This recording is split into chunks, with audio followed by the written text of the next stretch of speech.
언니, 혹시 이런 적 있어? 하루 종일 일 잘했고 팀장한테 수고했다는 말도 들었고 점심도 맛있었고 퇴근길 날씨도 좋았어. 근데 집에 와서 씻고 누웠는데 머릿속에서 자꾸 떠오르는 건 그 장면이야. 오전에 회의 중에 내가 했던 말 하나. 그냥 지나갔을 수도 있는 그 말. 근데 자꾸 돌아와. 그때 왜 그렇게 말했지? 다들 어떻게 들었을까? 내가 너무 튀었나? 괜히 한 말이었나? 그리고 눈 감으면 또 생각나? 3년 전에 누군가한테 들었던 말. 별로 친하지도 않은 사람이 무심코 했던 한마디. 그 사람은 기억도 못할 텐데 나는 아직도 그 목소리가 생생해. 좋은 건 금방 사라지고 나쁜 건 너무 오래 남아. 오늘은 그 이야기 해볼게. 안녕, 나는 양양쌤이야. 오늘도 언니 마음 읽으러 왔어. 오늘 사연은 29살 직장인 언니한테서 왔어. 쌤, 저 이상한 거 맞죠? 저 지난달에 처음으로 팀 전체 앞에서 발표를 했어요. 준비를 엄청 했거든요. 3주 동안 자료 만들고 혼자 연습도 여러 번 하고. 그날 발표 끝나고 팀장님이 잘했다고 하셨고 옆자리 선배도 목소리 떨리지 않았냐고 걱정했는데 되게 안정적이었다고 해줬어요. 발표 끝나고 다들 고개 끄덕이는 것도 봤고 분위기도 나쁘지 않았어요. 근데 있잖아요. 발표 중간에 제가 슬라이드 하나를 넘기면서 수치를 잘못 말한 게 있었어요. 큰 오류는 아니었고 바로 정정하고 넘어갔는데 그걸 한 임원분이 잠깐 짚고 넘어가셨거든요. 아주 가볍게 그냥 확인하는 정도로요. 근데 저는 그날 저녁부터 지금까지 그 장면만 생각해요. 자려고 누우면 그 임원 표정이 떠올라요. 그분이 나를 무능하다고 생각하지 않을까? 다음에 마주치면 어떡하지? 팀장님이 잘했다고 한 건 그냥 위로였던 거 아닐까? 사실 다들 속으로는 실망한 거 아닐까? 그 좋았던 반응들은 다 어디 갔는지 모르겠어요. 분명히 있었는데 기억이 잘 안 나요. 근데 그 한 장면은 너무 선명해요. 저 왜 이러는 걸까요? 제가 너무 예민한 건가요? 아니면 원래 자신감이 없는 사람인 건가요? 이러면 안 된다는 걸 알면서도 멈춰지질 않아요. 언니, 읽으면서 나 되게 마음이 쓰였어. 3주 동안 준비했잖아. 그 시간이 얼마나 긴데. 혼자 연습하면서 얼마나 긴장했을지, 발표 당일 아침에 얼마나 두근거렸을지. 그리고 실제로 잘 해냈어. 팀장도 칭찬했고, 선배도 안정적이었다고 했고, 사람들도 고개 끄덕였잖아. 근데 그게 다 어디 갔냐고. 그게 제일 억울한 거잖아. 좋은 건 손에 쥐었다 싶으면 모래처럼 빠져나가고 나쁜 건 손에 안 쥐려고 해도 자꾸 달라붙어. 그러면서 스스로한테 묻는 거지. 내가 원래 이런 사람인가? 나는 왜 이렇게 부정적이지? 남들은 이런 거 금방 털고 가던데. 근데 언니, 잠깐. 그건 언니가 부정적인 사람이라서가 아니야. 나도 비슷한 경험이 있어. 누군가한테 진심으로 감사하다는 말을 들었던 날이 있었는데 그날 저녁에 내가 기억하고 있는 건 그 감사 인사가 아니라 대화 중에 내가 잠깐 말을 더듬었던 그 순간이었어. 왜 그랬지, 어색했겠지 하면서. 그 따뜻했던 말은 어디 갔냐고. 나도 그게 너무 이상했거든. 근데 이상한 게 아니었어. 그게 우리 뇌가 원래 하는 일이었어. 사실 이 감정에 이름이 있어. 부정성 편향이라고 해. 어려운 말 같지만 진짜 간단해. 뇌가 좋은 것보다 나쁜 것에 훨씬 더 크게, 더 오래 반응하도록 설계되어 있다는 거야. 설계라는 말이 포인트야. 이건 언니가 선택한 게 아니야. 뇌가 원래 그렇게 만들어져 있어. 왜 이렇게 됐냐면 오래전 이야기로 가야 해. 우리 조상들이 살던 시절로. 그때는 지금이랑 완전히 달랐어. 숲속에서 뭔가 바스락거리면 그게 바람인지 맹수인지 모르는 거야. 이 열매가 맛있는지 독이 있는지 모르는 거야. 그 상황에서 살아남으려면 어떻게 해야 했을까? 좋은 신호보다 위험 신호에 먼저 반응해야 했어. 맛있는 열매 10개를 기억하는 것보다 먹고 탈났던 열매 하나를 더 선명하게 기억해야 했어. 그래야 다음에 그걸 피할 수 있으니까. 위험을 한번 놓치면 죽을 수도 있으니까 뇌는 나쁜 것에 훨씬 더 많은 에너지를 쏟도록 진화했어. 그게 지금 우리한테도 그대로 남아있는 거야. 연구자들이 알아낸 게 있는데 부정적인 경험이 우리 마음에 미치는 영향이 긍정적인 경험보다 약 2배에서 3배 더 강하다는 거야. 그러니까 칭찬 5개를 받아도 비판 하나가 그 5개를 다 덮어버리는 느낌이 드는 거 당연한 거야. 뇌가 그렇게 계산하도록 되어 있으니까.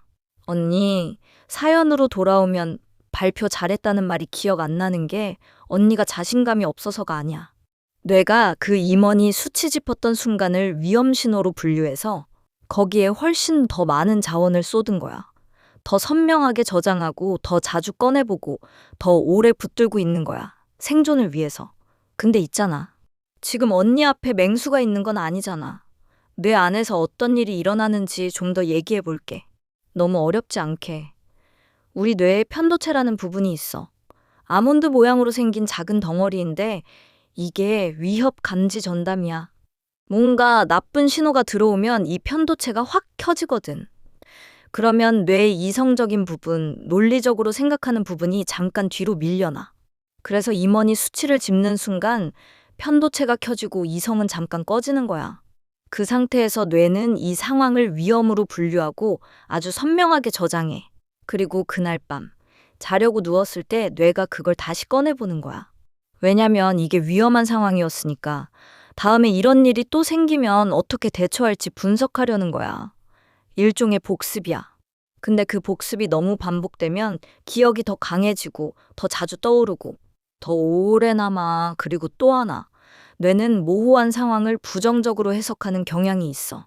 그 임원 표정이 정확히 어땠는지 모르잖아. 실망한 건지, 그냥 확인한 건지. 그 모호함을 뇌는 자동으로 나쁜 쪽으로 채워.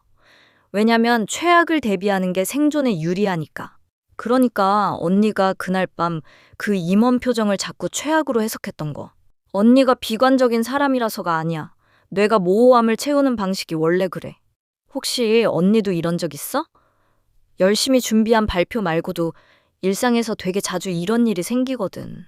예를 들어, 친구한테 카톡 보냈는데 답장이 늦게 왔어. 평소엔 빠른 친구인데. 그 순간부터 머릿속이 바빠지는 거야. 내가 뭔가 잘못한 게 있나? 저번에 한 말이 걸렸나? 나한테 서운한 게 있는 건 아닐까? 그러면서 그 친구랑 있었던 좋은 기억들은 다 사라지고 혹시 있었을지도 모를 불편한 순간들만 자꾸 꺼내보는 거 있잖아. 근데 친구는 그냥 바빴던 거야. 또 있어. 거울 보는 순간 오늘 머리도 잘 됐고 옷도 마음에 들어. 근데 눈이 가는 건 어제 난 뾰루지. 아니면 요즘 좀 붓는 것 같은 눈두덩이. 좋은 부분은 당연한 것처럼 지나가고 신경 쓰이는 부분 하나가 전체를 덮어버리는 느낌. 그게 부정성 편향이야. 아니면 하루를 돌아볼 때 오늘 잘한 일이 분명히 있었는데 저녁에 혼자 있으면 자꾸 떠오르는 건 그게 아니야. 아침에 괜히 예민하게 굴었던 것, 점심때 말 실수한 것, 퇴근 전에 멍하니 있었던 것, 그것들만 자꾸 떠올라서 오늘 하루 전체가 별로였던 것처럼 느껴지는 거. 이게 다 같은 거야. 뇌가 나쁜 것에 더 크게 반응하고 더 오래 붙들고 있는 거. 그리고 SNS 볼 때도 그래. 타임라인에 좋은 소식들이 스쳐 지나가는 건 금방인데 누군가의 안 좋은 댓글이나 사건 사고 기사는 자꾸 눈에 밟혀. 그것도 같은 메커니즘이야. 뇌가 부정적인 자극에 더 오래 머무르도록 설계되어 있으니까. 근데 있잖아. 여기서 내가 언니한테 하고 싶은 이야기가 있어. 이걸 알게 됐을 때 보통 이렇게 생각해. 아, 뇌가 원래 이렇구나. 내 잘못이 아니구나. 그거로 끝나는 경우가 많은데 나는 그것보다 한 발 더 가고 싶어. 생각해봐.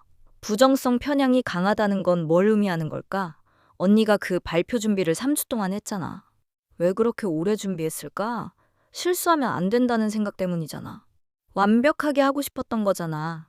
그 꼼꼼함, 그 책임감, 그 진지함. 그게 어디서 나온 거야? 부정적인 결과에 민감하기 때문이야.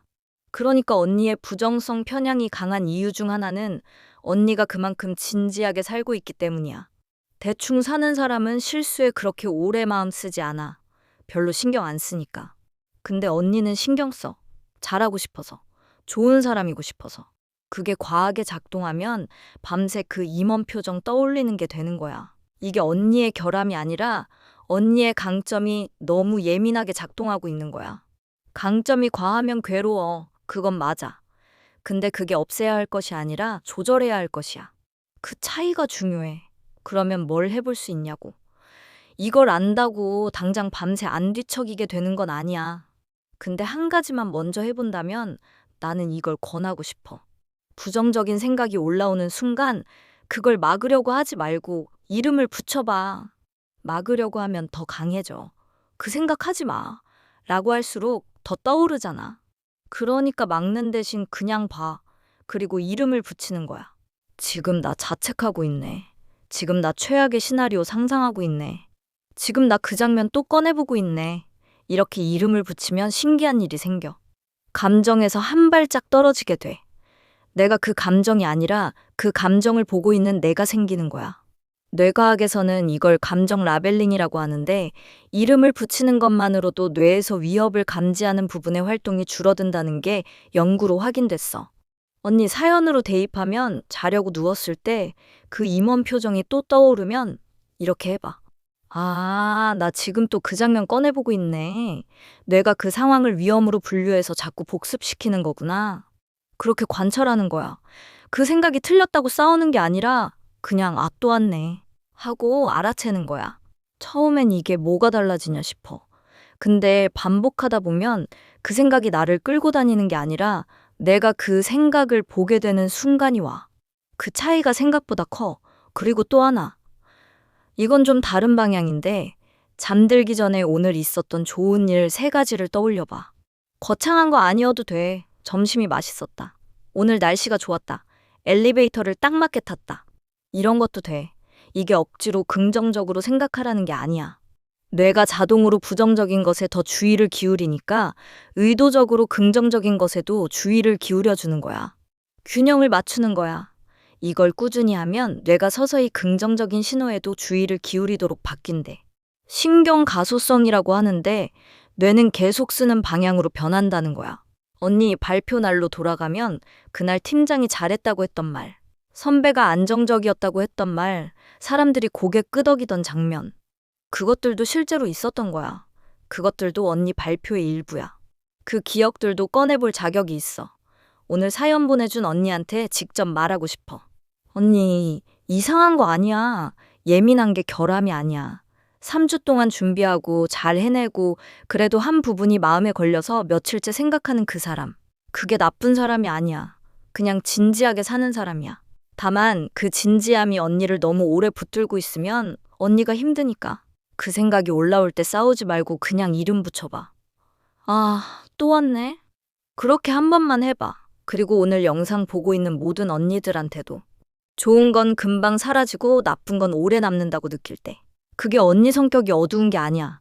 뇌가 수백만 년 동안 그렇게 훈련받아온 거야.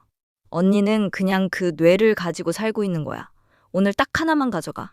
부정적인 생각이 올라오면 막으려 하지 말고 이름 붙이기. 아, 나 지금 자책하고 있네. 그것만 해봐. 그게 시작이야. 오늘도 와줘서 고마워. 영상이 도움이 됐다면 좋아요랑 구독 눌러줘. 언니 마음이 오늘 하루 조금 더 가벼웠으면 좋겠어. 냥냥.